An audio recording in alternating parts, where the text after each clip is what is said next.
डीसीच्या त्रासाला कंटाळून हा एसटी कर्मचारी येत्या 2 दिवसात आत्मदहन करणार. बघा पूर्ण व्हिडिओ. हॅलो, मी चालक अमित आपटे, देवरू कागार. मागच्या मार्चमध्ये माझा 4 मार्चला एक छोटा अपघात झाला होता.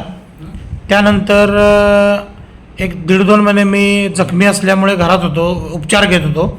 बरा होऊन कामावर आलो. इथल्या काही राजकीय पुढाऱ्यांच्या दबावाखाली डीसींनी माझी बदली अचानक लांजाला केली. राजकीय पुढारी म्हणजे कुठले, ते सरकारच्या विरोधी पक्षातले असणारे. त्यांच्या दबावाला घाबरून डीसींनी कुठलीही चौकशी न करता चुकीच्या पद्धतीने माझी बदली लांजा आगारात केली. ठीक आहे, मी मान्य केलं, लांजा आगारात हजर झालो. हजर झालं मला सस्पेंड करून 3.5 ते 4 महिने सस्पेंड ठेवलं. आणि मग कामावर घेतल्यानंतर मी त्यांना माझी विनंती केली किंवा माझ्या घरात आई आजारी आहे, मला भले माझ्या गावाकडं म्हणजे साताऱ्याकडे बदली नको, पण निदान रत्नागिरी विभागातला असा डेपो द्या की जेणेकरून मला इमर्जन्सीसाठी पटकन घरी जाता येईल, जो की एक चिपळूण आगार किंवा देवरुख आगार, हे 2च डेपो, की जेणेकरून मी पटकन घरी. तर त्यांनी हो हो म्हटले, खोटं बोलले, मान्य गोड गोड बोलून म्हटले ठीक आहे हजर हो, काम कर, आपण बदली लगेच करून देतो, डेपो बदलून देतो. सगळं झालं. 2 महिने झाले मी त्यांच्या मागं लागलो, त्यांनी मला काही दाद दिली नाही.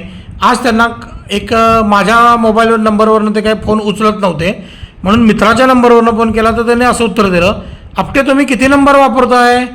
म्हटलं मी माझ्या नंबरवरून तुम्ही फोनच उचलत नाही.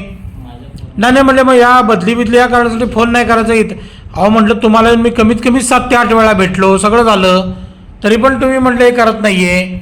आणि म्हटलं मी मध्ये राजीनामा देण्यासाठी सचिन सुर्वेंना भेटलो.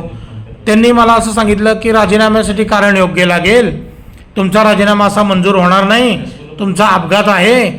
मग धड ते मला माझा योग्य आगार, मला धड काम पण करून देत नाही आहेत, धड मला राजीनामा पण माझा स्वीकारत नाही आहेत. त्यामुळं मी माझा चरितार्थ चालवण्यासाठी बाहेर पण काही उद्योग करू शकत नाही, कारण राजीनामा मंजूर होत नाही.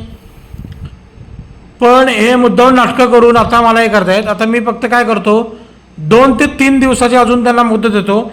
या 2-3 दिवसात माझी त्यांनी देवरुख आगार किंवा चिपळूण आगारात जर बदली नाही केली तर मी माळ नाका रत्नागिरी विभागीय कार्यालय इथं आत्मदहन करेन. आणि त्याला जबाबदार असतील फक्त DC साहेब आणि सचिन सुर्वे.